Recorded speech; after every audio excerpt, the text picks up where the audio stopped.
এই বইয়ের পুরো সামারিটি আমি 4টি ভিডিওতে সম্পূর্ণ করব। এটি এই বইয়ের প্রথম ভিডিও। এই ভিডিওতে কভার করব প্রথম অধ্যায়, টেকনিক্স ইন হ্যান্ডলিং পিপল বা মানুষ পরিচালনার কৌশল। মানুষ পরিচালনার কৌশলের প্রথম টেকনিক হলো don't criticise, condemn or complain, অর্থাৎ কারো সমালোচনা, নিন্দা বা অভিযোগ করবেন না। এই পৃথিবীতে সবাই সমালোচনাকে ভয় পায়। কোনো মানুষই চায় না তার সমালোচনা হোক, নিন্দা হোক বা তাকে অভিযুক্ত করা হোক। এসব থেকে বাঁচতে প্রত্যেকেই নিজেকে শেষ পর্যন্ত ডিফেন্ড করে। কোনো মানুষ অপরাধী হলেও সামনাসামনি সে তা স্বীকার করতে চায় না।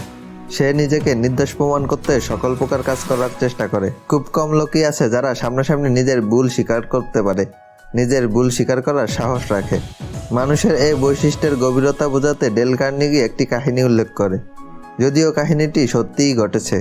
1931 সালে আমেরিকায় অনেক বড় একজন ক্রিমিনাল ছিল, যে ছোট ছোট কারণে মানুষকে গুলি করে হত্যা করত। সে হাজারো মানুষকে হত্যা করেছিল। যখন তাকে অ্যারেস্ট করে মৃত্যুদণ্ডের সাজা শোনানো হলো, তখন তাকে জিজ্ঞাসা করা হলো, তুমি এত অপরাধগুলো কিভাবে করলে? সে বলল, আমি যাদেরকে মেরেছি একটাও আমার দোষ ছিল না, ওই মানুষগুলোরই দোষ ছিল। আমি তো শুধু আত্মরক্ষা করেছি, আমি ওই পরিস্থিতির শিকার। ভাবুন তো, একটা মানুষ হাজার খুন করেও সে নিজেকে নির্দোষ বলে দাবি করছে। তাহলে আমাদের দৈনন্দিন জীবনের ছোট ছোট ভুলগুলো সবাই কি করে মেনে নেবে? তাই আপনি যদি সরাসরি কারোর সমালোচনা করেন, তাহলে সে স্বভাবতই মানবে না, বরং সে নিজেকে ডিফেন্ড করার চেষ্টা করবে বা আপনার শত্রু হওয়া শুরু করবে। Number 2, give honest and sincere appreciation. মানুষকে সৎ ও আন্তরিকভাবে প্রশংসা করতে শিখুন। আপনি কাউকে দিয়ে নিজের কাজ করিয়ে নিতে চান? আপনি চান কেউ আপনার সম্মান করুক?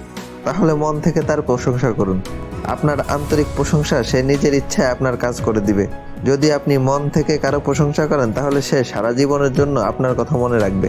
সবসময় সে আপনাকে সম্মান করবে। আমরা নিজেরাও চাই মানুষ আমাদের প্রশংসা করুক, কিন্তু অবিশ্বাস্য হলেও সত্যি, পৃথিবীতে সিনসিয়ার প্রশংসা খুব কম মানুষই করে। প্রত্যেকের মাঝেই প্রশংসার লোভ কাজ করে। তাই আপনি যখন মানুষের সাথে কথা বলবেন, অবশ্যই আন্তরিকতার সাথে প্রশংসা করবেন, যা আপনাকে মানুষ পরিচালনা করতে সাহায্য করবে, আপনাকে আপনার কাঙ্ক্ষিত লক্ষ্যে পৌঁছাতে সাহায্য করবে। ডেল কার্নেগির টেকনিক নাম্বার 2 হলো give honest and sincere appreciation. Number 3, arouse in the other person and eager want, অর্থাৎ অন্য ব্যক্তির মধ্যে একটি উৎসাহী চাওয়া জাগিয়ে তুলুন। আপনি কি চান মানুষ আপনার সব কথা পালন করুক, আপনার কাঙ্ক্ষিত কাজ করুক? তাহলে তাদেরকে ওই কাজের প্রতি উৎসাহিত করুন, যাতে সে নিজের ইচ্ছায় আপনার কাজ করে দেয়।